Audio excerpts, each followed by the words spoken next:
अब किसी की तबीयत ठीक नहीं है, सॉर्टेड, क्या थॉट क्रिएट करनी है। किसी ने शरीर छोड़ा है, अब कौन सी एनर्जी नॉर्मल है? किसी ने शरीर छोड़ा, there is a death in the family, कौन सी एनर्जी नॉर्मल है, कौन सी होनी चाहिए? अब हम कितने भी संकल्प कर लें, वो वापस नहीं आने वाले हैं। तो ये वो सिचुएशन है जो हमारे कंट्रोल में नहीं है। लेकिन इस सिचुएशन में आगे हमें एनर्जी को कहाँ लेके जाना है, वो पूरी तरह से हमारे कंट्रोल में है।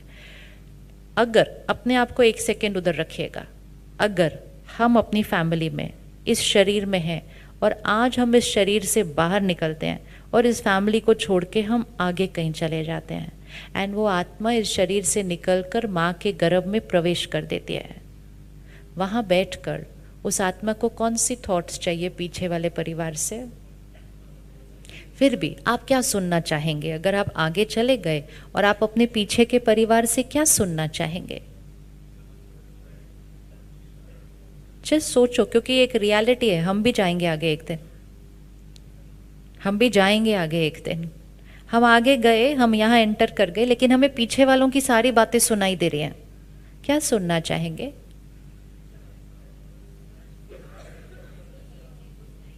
सिर्फ सिंपल बात है, आप घर छोड़ के दूसरे शहर चले जाओ थोड़े दिन, आप दूसरे देश चले जाओ थोड़े दिन, और आप फोन करो उनको और आप उनको पूछो कैसा है सब कुछ पीछे, आप क्या सुनना चाहेंगे? अगर आप जब उनको फोन करो तब वो बोले नलके में पानी नहीं है, ये गिर गया, वो टूट गया, ये ठीक नहीं हो रहा, वो ठीक नहीं हो रहा, आप क्यों चले गए, मुझे छोड़ के क्यों चले गए, प्लीज वापस आ जाओ, आपके बिना मेरा घर नहीं चलता, आपके बिना मेरा जीवन नहीं चलता, तो आप वहां बैठे कैसे हो जाएंगे? आप वहां बैठे कैसे हो जाएंगे? अब वहां बैठे तो आप फिर भी वापस आ सकते हैं, लेकिन that soul which has moved on the journey, वो वापस नहीं आ सकता। हमें उनको कौन सी थॉट्स भेजनी चाहिए? आपको मालूम है, माँ के गर्भ में जब वो आत्मा प्रवेश करती है, वो अपने नए शरीर से अभी कोई अटैच्ड नहीं है, नए परिवार को तो वो जानती भी नहीं है। तो soul in the womb is absolutely detached, and आत्मा जब डिटैच्ड होती है, उसकी कैचिंग पावर, वो हमारी हर थॉट कैच कर सकते हैं। इसीलिए दुनिया में कहते हैं जब कोई जाता है उनके लिए अच्छा अच्छा बोलो, किसी के जाने के बाद उसके लिए गलत नहीं बोलना चाहिए, क्योंकि जब वो यहाँ थे तब अगर हम उनके लिए गलत बोले, पता नहीं उनको तक पहुंचे या नहीं पहुंचे, लेकिन जब किसी ने छोड़ा शरीर, उसके बाद तो हर थॉट पहुंचते हैं उनको। इसीलिए उसके बाद उनके लिए कभी गलत नहीं बोलना चाहिए, कभी गलत नहीं सोचना चाहिए, क्योंकि उनको पता चल जाएगा। अब वो आगे गए, गर्भ में है। अब अगर आप देखो, गर्भ के अंदर वो जो 9 मंथ्स की जर्नी होती है, हर मदर के लिए बहुत अलग अलग होती है। कई लोगों के लिए वो 9 मंथ्स बहुत कंफर्टेबल होता है, और कई लोगों के लिए वो 9 मंथ्स बहुत उतार चढ़ाव लेकर आता है।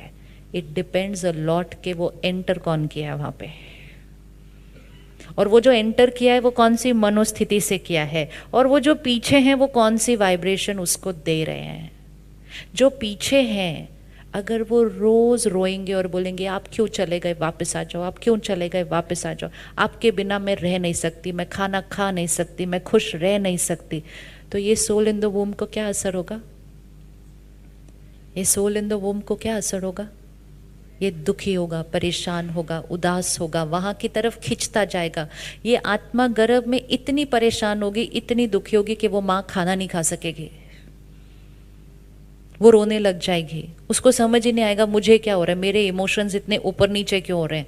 वो मदर के इमोशंस नहीं होते, वो गर्भ में बैठी हुई उस आत्मा के इमोशंस ऊपर नीचे हो रहे होते हैं। तो पीछे वाले परिवार को क्या भेजना चाहिए? पीछे वाले परिवार को क्या भेजना चाहिए मैसेज? हम प्यार करते हैं ना उनसे, हम अगर प्यार करते हैं ना उनसे, तो हम उनके अच्छे के बारे में सोचेंगे,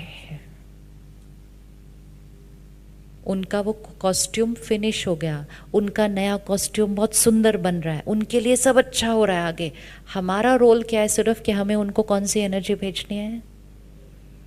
तो हमें क्या मैसेज भेजना चाहिए पीछे सब, हमें क्या मैसेज भेजना चाहिए पीछे सब,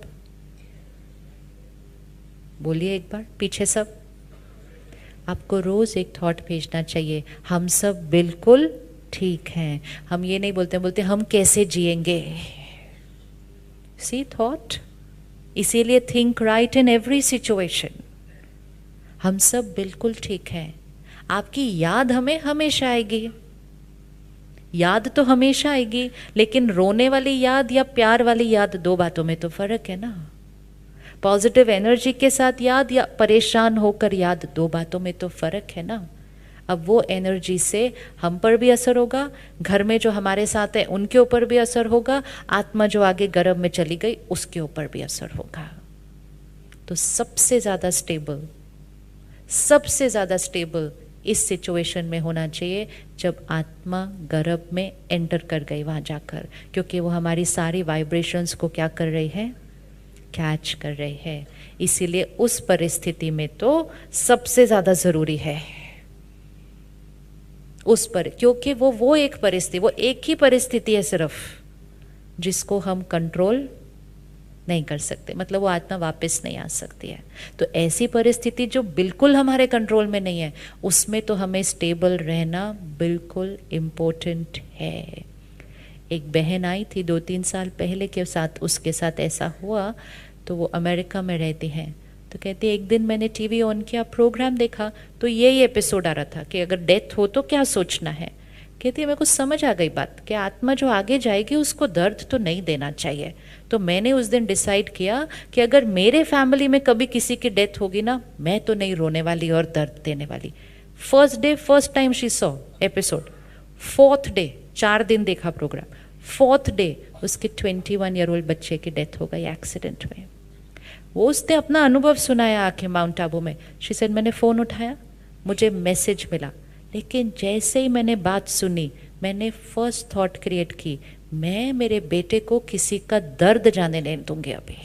it's love for the child, love for the child. कहती I am not going to allow negative energy to reach my child now. तो वो सेंटर पे गई, सेंटर की दीदियों से रिक्वेस्ट किया कि मेरे घर पे आकर ऐसी एनर्जी क्रिएट करो कि मेरे घर पे आकर कोई रोना नहीं चाहिए मेरे बच्चे के लिए। And she did it. आज 3 साल हो गए हैं। वो जाके परिवारों से मिलती है और उनको सिखाती है कि कैसे स्टेबल रहना है अगर उनके घर में कुछ हो जाए। तो इसका मतलब ये थोड़ी है कि बेटे की याद नहीं आती है, इसका मतलब ये थोड़ी है कि बच्चे को मिस नहीं करना है। इसका मतलब सिर्फ ये है कि अंडरस्टैंड करना है कि मुझे अपने बच्चे को कौन सी एनर्जी भेजनी है, और लाइफ की सबसे डिफ़िकल्ट सिचुएशन में भी सही सोचकर उस आत्मा का भी आगे भाग्य बदल देना है, क्योंकि वो दुआएं लेकर जाएंगे यहाँ से। सिर्फ प्रेयर करके नहीं शांति भेज सकते, सारा दिन शांति की थॉट भेजनी है। पूजा पाठ क्यों किया जाता है उस टाइम? ताकि पूरा परिवार कैसे हो जाए, शांत हो जाए। क्यों शांत होना इम्पोर्टेंट है? उस आत्मा के लिए बहुत इम्पोर्टेंट है। तो हर सिचुएशन में थॉट्स किसकी चॉइस है? हर सिचुएशन में थॉट किसकी चॉइस है? हमारी है। कोई भी ऐसी परिस्थिति नहीं जिसमें हम सही सोच सकते नहीं, कोई भी नहीं है परिस्थिति। And most important power of our thoughts, कि हमारे सोच से इस एक परिस्थिति को छोड़ के बाकी तो हमारी सोच से हर परिस्थिति चेंज हो सकती है।